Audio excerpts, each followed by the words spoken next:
오늘은 조금 민감한 주제에 대해서 이야기를 나눠보려고 합니다. 바로 돈이라고 하는 주제인데요.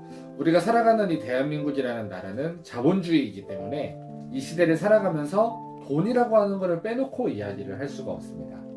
자본을 통해서 무언가를 이루어내는 시스템이고 내가 노력한 대가를 돈으로 받는 시스템입니다. 그리고 그 돈을 통해서 또 어떠한 대가를 살 수 있는 그런 시스템으로 우리나라가 돌아가고 있기 때문인데요.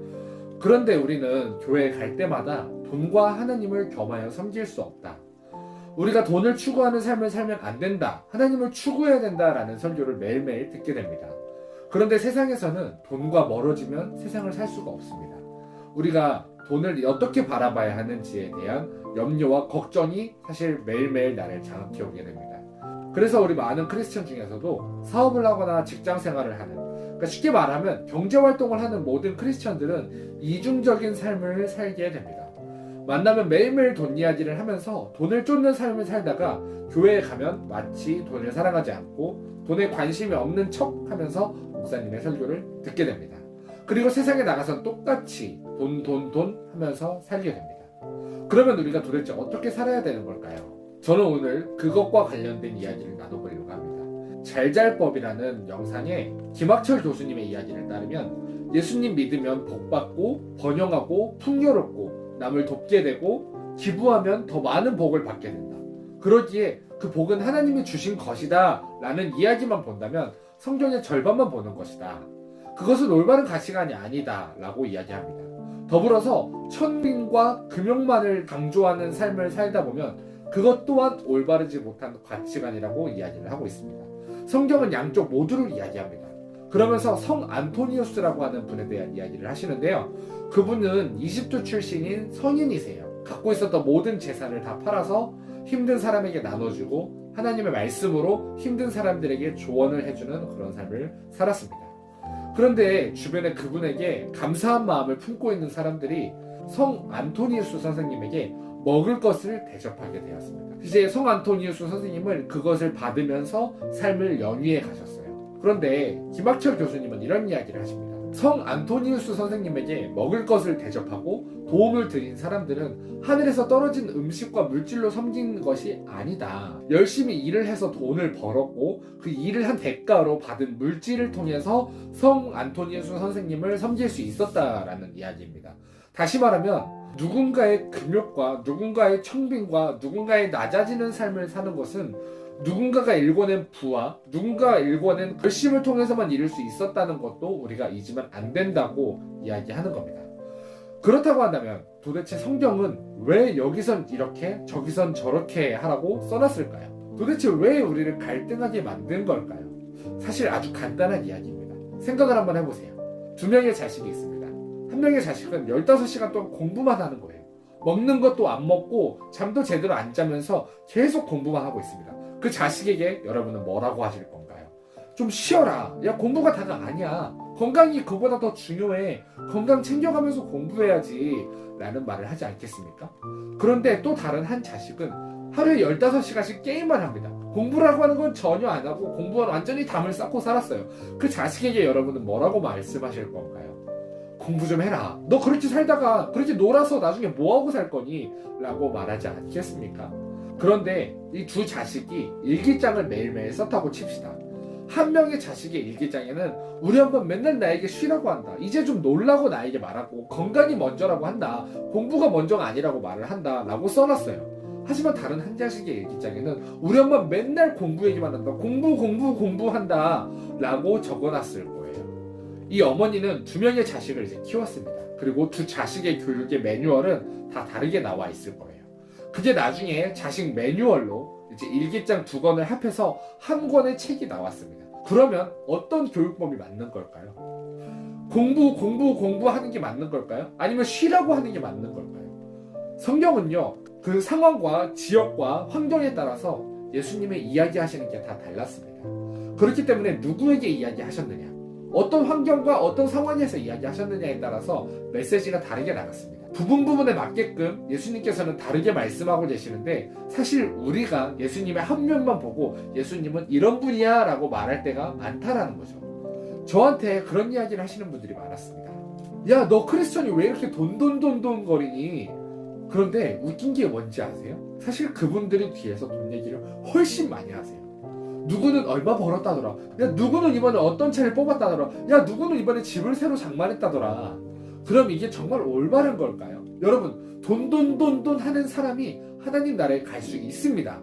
반대로 청빈하고 근욕적인 삶을 사는데도 하나님 나라하고는 거리가 먼 삶을 살 수도 있다는 겁니다. 예수님이 오셨을 당시에 바리새인이라고 하는 사람들이 있었습니다. 그 사람들의 삶은 너무나도 청빈했고 정말 금욕적인 삶의 표본이라는 삶을 살고 있었습니다. 그들만큼 하나님 말씀을 지키면서 사는 사람들이 없었다는 겁니다. 그런 바리새인들에게 예수님께서는 뭐라고 하시죠? 이 외식하는 서기관과 바리새인들이라고 저주를 쏟아 부으십니다. 지금 이 시대를 살고 있는 우리는 주식을 하면 될까요? 안 될까요? 크리스천이 주식하면 안 되나요? 주식 이야기하면 안 되나요? 그러면 금융업에 종사하고 있는 증권사에서 종사하고 있는 크리스천들은 다 죄를 짓고 있는 건가요? 지금 돈 해도 돼요? 안 돼요? 안 되는 건가요?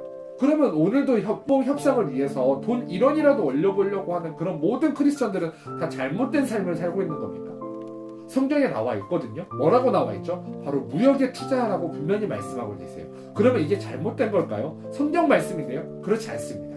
그러면 예수님을 따르려면 너의 모든 것을 버리고 나를 따르라. 이거는요 잘못된 건가요? 내 모든 것을 버리고 금욕적인 삶을 사는 거는요 잘못된 걸까요? 아니에요. 그때마다 각 사람, 각 환경에 맞게끔 예수님이 말씀하셨기 때문에 우리가 종합적으로 봤을 때 하나님이 지금 나에게 어떤 마음을 갖고 계실까를 먼저 고민해보고 성경을 봐야 지금 나에게 맞는 말씀을 볼 수 있다는 겁니다. 자, 다시 이야기해볼게요. 돈 많이 벌고 싶은데 기독교인은 이런 걸 욕망하면 안 되나요? 자, 제가 부족한 소견이지만 성경을 근거로 이야기를 한번 해보려고 합니다. 자, 첫 번째, 가장 중요한 부분은요, 돈의 많고 적음의 문제가 아닙니다. 돈을 얼마나 밝히느냐, 얼마나 많이 벌고 돈 얘기를 얼마나 많이 하느냐가 문제가 아닙니다. 정말 중요한 거는 내가 하나님을 돈보다 더 사랑하고 있느냐, 이게 정말 중요한 첫 번째라는 겁니다. 나의 안정감이 내 재산으로부터 오는 것이냐 아니면 정말 하나님으로부터 오는 것이냐를, 이 사실을 정말 실제로 인정하고 있느냐. 내가 돈으로 모든 것을 할 수 없다는 것을 인정하면서 하나님은 그 모든 것을 하실 수 있는 분이라는 걸 인정하고 실제 내 삶이 힘들고 어려울 때 돈에 의지하는 게 아니라 하나님께 의지하는 삶을 살고 있느냐라는 겁니다. 그분이 돈보다 훨씬 크신 분이라는 걸 정말 인정하느냐는 말입니다. 성경에 보면은요, 가장 중요한 이 사실을 인정하지 않은 사람들이 나옵니다. 바로 북이스라엘 사람들이었어요. 그 당시에 북이스라엘은 농업사회였습니다. 그래서 비가 오지 않으면 경제활동이 불가능한 그런 곳이었어요. 그래서 비를 내리는 신을 경제의 신으로 인정하고 바로 비는 바알과 아세라가 내려준다고 믿고 있었습니다. 그래서 엘리야와 바알과 아세라의 800명의 제사장들이 비를 내리시는 분이 누구신지를 겨뤘습니다. 그들은 돈의 안정감을 두고 있었습니다. 돈의 신인 바알을 의지하며 살았습니다. 그러나 엘리야는 경제, 비뿐만이 아니라 우리의 모든 안정감은 하나님께 있다고 하나님께 안정감을 두고 살았습니다. 누가 맞는 선택을 했습니까? 정답은 모두가 알고 계실 거라고 생각합니다. 누구에게 안정감을 두고 사느냐, 이게 정말 중요한 첫 번째라는 겁니다. 자, 그러면 두 번째는요, 바로 돈 하는 건 좋다 이거예요. 근데 그 얘기를 왜 하냐가 정말 중요한 겁니다. 돈 얘기를 하는데 그 이야기를 하고 안 하고가 중요한 게 아니라 그 이야기를 하는 목적이 뭐냐가 훨씬 더 중요하다는 겁니다. 내가 잘 먹고 잘 살려고 하는 겁니까? 풍요로운 삶을 살려고, 내가 좋은 걸 먹고 좋은 차를 타고 좋은 집을 사기 위해서 돈 하는 거냐고 묻고 있는 겁니다. 쉽게 말하면 너 지금 돈 왜 하고 있냐는 거예요. 성경에는 헛되고 헛되니 모든 것이 헛되다 라고 말씀하셨습니다. 아무것도 소용없다. 솔로몬이 분명히 말하고 있었습니다. 그리고 사도 요한도 이야기합니다. 다 한낱 지나가는 것에 불과하다고 분명히 말씀하고 계십니다. 그러면 도대체 목적이 뭐예요? 누가 돈 이야기를 한다면 그 이야기를 하고 안 하고가 문제가 아니라 그 돈을 통해서 이루고 싶은 너의 목적이 뭐냐를 바라볼 수 있어야 한다는 겁니다. 여러분이 어떤 목적 때문에 돈을 벌려고 하느냐, 그 목적이 만약에 먼저 그의 나라와 그의 의를 위한 것이라면 돈 이야기가 정말 중요한 이야기가 된다는 겁니다. 자, 세 번째입니다. 내가 과연 어떠한 방식으로 돈을 벌고 있느냐는 겁니다. 다시 말하면 돈을 버는 과정에 대한 이야기를 하고 계시는 거예요. 하나님과의 관계가 멀어지는 방식으로 돈을 벌었던 건 아닌지, 내가 돈을 버는 그 과정에서 올바른지 아닌지에 대해서 돌아볼 필요가 있다는 겁니다. 삭개오는 돈을 정말 많이 벌었습니다. 그런데 그 과정이 하나님이 보시기에 불손했습니다. 그래서 삭개오는 내가 돈을 버는 과정에서 잘못된 과정들을 매갑절로 보상하겠다고 말했습니다. 성경은 분명히 과정에 대한 이야기를 정확하게 이야기하고 계시다는 겁니다. 내가 잘못된 과정으로 번 돈이라면 회개와 함께 그 돈을 정확하게 돌려주고 배상한 다음 하나님 앞에 돈 해야지만 하나님이 복을 주신다는 겁니다. 네 번째는요, 바로 나의 노력이 곧 성공으로 이끈다는 공식을 갖고 있다면 이건 잘못된 거라는 겁니다. 다시 말하면 내가 아무리 노력하더라도 하나님의 은혜가 없이는 할 수 없다는 것을 인정하는 삶을 살고 있냐를 묻고 있는 겁니다. 여러분, 우리가 절대로 착각하면 안 되는 사실이 있습니다. 우리가 최선을 다해서 공부를 열심히 해야만 좋은 점수가 나옵니다. 최선을 다해서 열심히 일을 해야지만 돈을 번다는 것도 성경에 나온 이야기입니다. 좀 더 자자, 좀 더 눕자 하면 군대가 와서 다 가져간다고 말씀하셨고, 여름날에 수고하면 대가를 받지만 추수 때에 자는 자는 부끄러움을 당한다고 분명히 성경에 나와 있습니다. 이것 또한 하나님이 만드신 법칙입니다. 맞습니다. 공부를 열심히 해야 당연히 좋은 성적이 나오는 거예요. 당연히 열심히 일을 해야 돈을 벌 수 있는 거면 너무 당연한 이야기입니다. 그런데 그것만 가지고는 절대로 안 된다는 사실을 알고 있는 겁니다. 다시 말하면 내가 어떠한 목표를 잡고 그것을 이루어 나가는데 이게 바로 내 힘으로 할 수 있는 게 아니다. 결과는 하나님께서 하셔야 된다. 하나님이 하지 않으시면 할 수 없다라는 걸 인정하는 삶을 사느냐? 만약 그렇지 않다면 그건 잘못된 삶을 살고 있다는 겁니다. 앞에서 청빈한 척, 금욕적인 척 하는 게 중요한 게 아니라 내 삶에서 이루어진 모든 것에 대해서 하나님을 전적으로 인정하는 마음이 내 안에 있냐? 바로 그게 네 번째 정말 중요한 이야기라는 겁니다. 마지막 다섯 번째입니다. 그분이 말씀하시면 내 모든 것을 과연 드릴 수 있느냐? 바로 부자 청년이 하지 못했던 일입니다. 하나님께서 말씀하셨을 때 아멘, 내가 가진 이 모든 것도 하나님께서 저에게 맡겨주신 것에 불과합니다 라는 진실한 고백이 여러분 안에 있어야 된다는 거예요. 하나님께서 나에게 맡겨주신 것에 불과하오니 내가 이 모든 것을 하나님께 내어드리는 게 뭐가 아깝겠습니까? 라는 그런 의미를 가지고 하나님께 살아가냐? 이거를 물어보고 있는 겁니다. 11조도 바로 그런 의미예요. 나에게 맡겨주신 모든 것이 하나님의 것입니다 라는 고백으로 우리의 10분의 1을 하나님께 드리는 겁니다. 11조를 드리고 10의 2조를 드리고 10의 3조를 드리는 게 중요한 게 아니라 어디 교회에 드리고 이런 게 중요한 게 아니라 내가 하나님께 11조를 드릴 때 하나님께서 나에게 주신 모든 것은 다 하나님의 것입니다 라고 하는 그 마음의 진실한 고백이 훨씬 중요하다는 겁니다. 하나님께서 나에게 모든 것을 다시 돌려달라고 하셨을 때 아멘, 주신 분도 하나님이시고 취하실 분도 하나님이십니다, 하나님을 찬양합니다 라고 할 수 있느냐, 이게 정말 중요한 거라는 거죠. 우리는 외형적인 것만 보고 옳고 그름을 자꾸만 따지려고 합니다. 그런데 여러분, 실제 성경은 뭘 말하고 있는지를 정확하게 여러분이 볼 수 있어야 됩니다. 정리하겠습니다. 첫 번째, 내 돈보다 하나님을 더 크신 분이고 하나님이 더 위대하신 분이십니다. 나의 모든 안정감은 하나님으로부터 나옵니다 라는 고백이 우리 안에 정말 있느냐를 바라봐야 됩니다. 자, 두 번째, 돈을 버는 목적이 무엇이냐? 못하려고 돈을 버냐는 거예요. 주식 투자는 뭐하러 합니까? 잘잘밤에 나오는 귀막혀올 교수님의 마지막 멘트가 있어요. 주식 투자를 잘해서 좋아요. 그래 뒤에 0000이 붙으면 과연 그걸로 뭐 하려고요? 그 목적이 뭐냐는 겁니다. 자, 세 번째, 어떠한 과정으로 그 돈을 벌었냐는 겁니다. 우리가 남을 속이고 나쁜 짓을 해서 돈을 번다면 하나님이 그걸 절대 기뻐하지 않으신다고 분명히 성경에 나와 있습니다. 네 번째, 내가 노력하면 모든 것을 할 수 있다, 성공할 수 있다, 이게 아니라 하나님이 함께 하셔야지만 내가 모든 것을 할 수 있습니다. 내가 일만 시간의 법칙으로 나를 갈아 넣었다고 할지라도 하나님이 주지 않으시면 내가 아무것도 할 수 없는 그런 존재입니다 라는 그 고백이 여러분 안에 있느냐라는 거예요. 이삭이 우물을 판 노력을 했어요. 그러나 그곳에 물을 있게 하시는 분은 하나님이셨다는 겁니다. 그거에 대해서 인정하는 삶을 살 수 있냐는 게 정말 중요한 이야기입니다. 마지막 다섯 번째, 나의 모든 소유에 대해서 하나님이 달라고 하실 때 내가 그걸 전부 하나님께 드릴 수 있는지, 바로 이게 핵심입니다.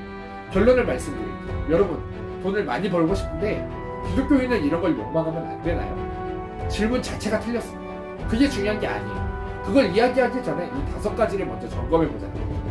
기독교인은 청민하게 비극적으로 살아야 하나요? 역시 이 5가지를 점검해보자는 거예요. 기독교인은 돈 하면 안 되나요? 주식 투자하면 안 되나요? 기독교인은 부동산 강의 듣고 다니면 안 되나요? 기독교인은 돈 버는 강의 하면 안 되나요? 기독교인은 어떠한 종목에 대해서 얘기하면 안 되나요? 정답은 바로 이 5가지입니다. 여러분 그러시냐고. 당신은 크리스천인데 왜 맨날 돈 거리냐고. 어떤 분은 그러십니다. 제가 오늘 그분들한테 말씀드리고 싶어요.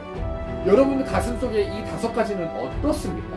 저는 한 번도 부자가 되면 행복할 것이다. 반드시 부자가 돼야지만 인생을 누릴 수 있고 그것이 좋은 인생이라고 말한 적이 단 한 번도 없습니다. 다만 제가 말하고 싶었던 건 하나님이 만드신 법칙이라는 게 있어요. 이렇게 노력해야 이런 결과물이 나온다는 그 법칙이 있는데 그 법칙을 잘 모르시는 분들이 너무나도 많으신 겁니다. 그게 너무 안타까워서 그 방법을 이야기해드리고 싶어요. 그러나 이 지식은 하나님의 방법 앞에선 아무것도 아니에요. 게다가 그 지식을 배우는 것도 이 5가지가 탄탄하지 않다면 다 잘못된 거라는 말이에요. 내가 지금 이렇게 투자하는 게 맞아? 나 이렇게 살아도 되는 거야? 라는 이 모든 재정에 대한 질문 앞에서 이 5가지를 여러분에게 물어보면서 거기에 대한 해답을 찾으시길 바랍니다. 여러분, 돈보다 하나님을 사랑하십니까? 여러분이 돈을 버는 목적이 과연 무엇입니까? 여러분이 그 돈을 버는 과정과 방법이 하나님 앞에서 정당하십니까? 내 노력으로 모든 것이 된다고 생각하시나요? 아니면은 하나님이 함께하지 않으시면 아무것도 할 수 없다는 나약함을 인정하시나요? 하나님이 여러분에게 말씀하실 때 여러분의 모든 것을 하나님께 드릴 수 있습니까? 이걸로 오늘 모든 답변을 대신하겠습니다. 여러분의 삶의 이 5가지 질문들을 늘 던지면서 여러분의 인생 속에서 재정에 대한 답변을 하나님께 구하는 여러분의 삶이 되시길 진심으로 소망합니다. 감사합니다.